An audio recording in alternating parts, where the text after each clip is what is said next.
Hello, everyone. Welcome to a different version of Tokenized this time.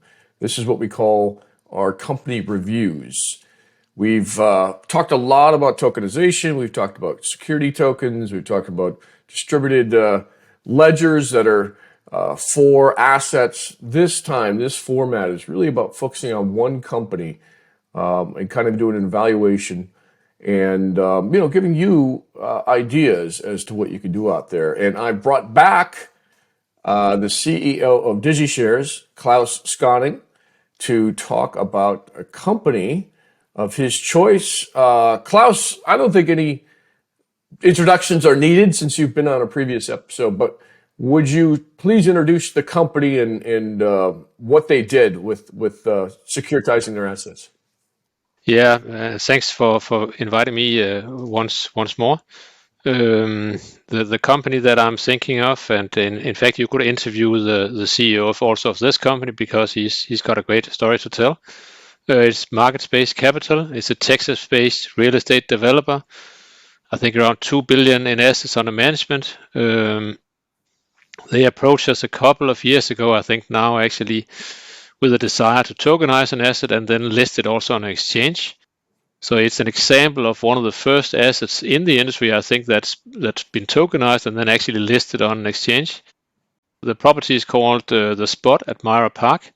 It is a multi-family residential apartment complex, I think, for senior citizens, I believe, with a total value around 20 million also, I believe.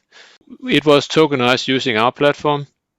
And the goal was actually, interestingly, not to find new investors, but rather to create liquidity for the existing investors. So it's actually a nice use case. We see a lot of clients coming to us with the need to find investors for their projects, thinking that tokenization is a magic concept that will bring forth the investors immediately, right? And that's just not the case. That's just not the case.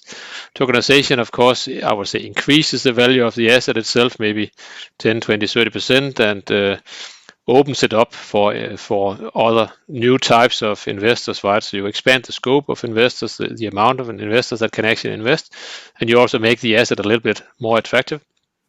But if the asset is not good itself and you don't have a marketing strategy on supporting it, right, you're not gonna sell it. So Market Space Capital actually just wanted to tokenize the asset in order to create liquidity for the existing investors, and also make it possible for existing investors to exit, and to allow new investors to come in, and in the process possibly increase the value of the asset itself, right? So this has also occurred. We tokenized the asset then about a year ago, I think, and then it was listed on T0.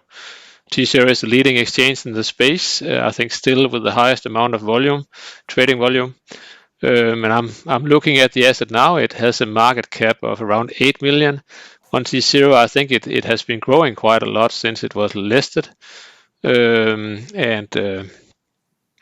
they giving out any dividends at all, or any kind of cash flow? Not as far as I know, not yet. That hasn't been it's strictly an equity play. So far, yeah. And was it 100% of the project, or no, did they? No, okay. I think they listed 6 million or something like that out of the 20. It wasn't all of it, right? So they kept the control. But they created liquidity for the investors and allowed I think the asset value has grown more than it would have otherwise done because there was free trading of the shares, right?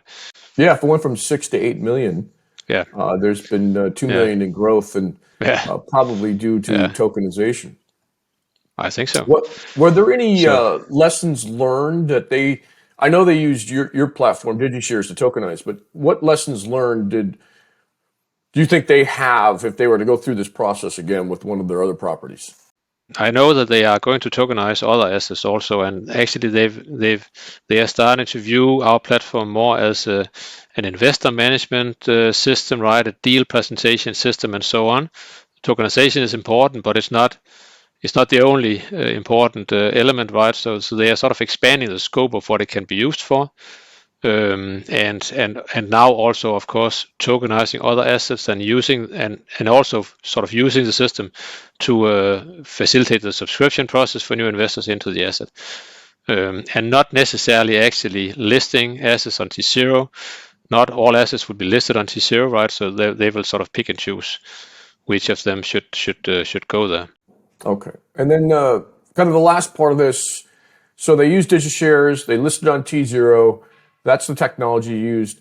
Let's pivot real quickly to your predictions for the rest of 2023 in terms of security tokens. What's it going to take to have this mass adoption that Citi and all these other Goldman Sachs, everyone else, BlackRock are predicting are going to happen? It's going to take a combination of more product, more tokenized assets, more quality assets tokenized, and then I would say easier accessible technology, so more user-friendly systems, more users with wallets and so on. And then I would say also more easy access to distribution partners and liquidity, right? And actually maybe the latter is the most important, the missing element that we have today. So there's not enough liquidity in the market, and it's difficult for the issuers to distribute their tokens. But it's coming, right? Because the wallet adoption is increasing, so it's riding on that trend. And also we are getting more and more exchanges, and we are also introducing an exchange focused on real estate. So we think that's actually what's missing. Okay, and you can find all of these things in the show notes. Claus, I want to thank you for coming on and giving this brief overview of one of the more popular security tokens. Claus, until next time. Thank you very much. If you've had the problems with banks and inflation and anything having to do with the US dollar or any currency around the world for that matter, you know how important crypto can be, but it's got to be the right crypto. So our friends at Tetragard have decided to create what's probably generally considered an ETF with 3 tokens, Bitcoin, Ethereum, and PaxG. They've wrapped it all up with a rewards token that's built in, and it's easy to buy. It's really quick at the website here. Now, the best part is you're getting rewards while owning this, and therefore you're making money just by holding on to it. How could you go wrong with this? Why would you buy Bitcoin, PaxG, or Ethereum separately? We can get them all wrapped together at the lowest prices with a rewards token built in. I can't think of a reason why. Can you?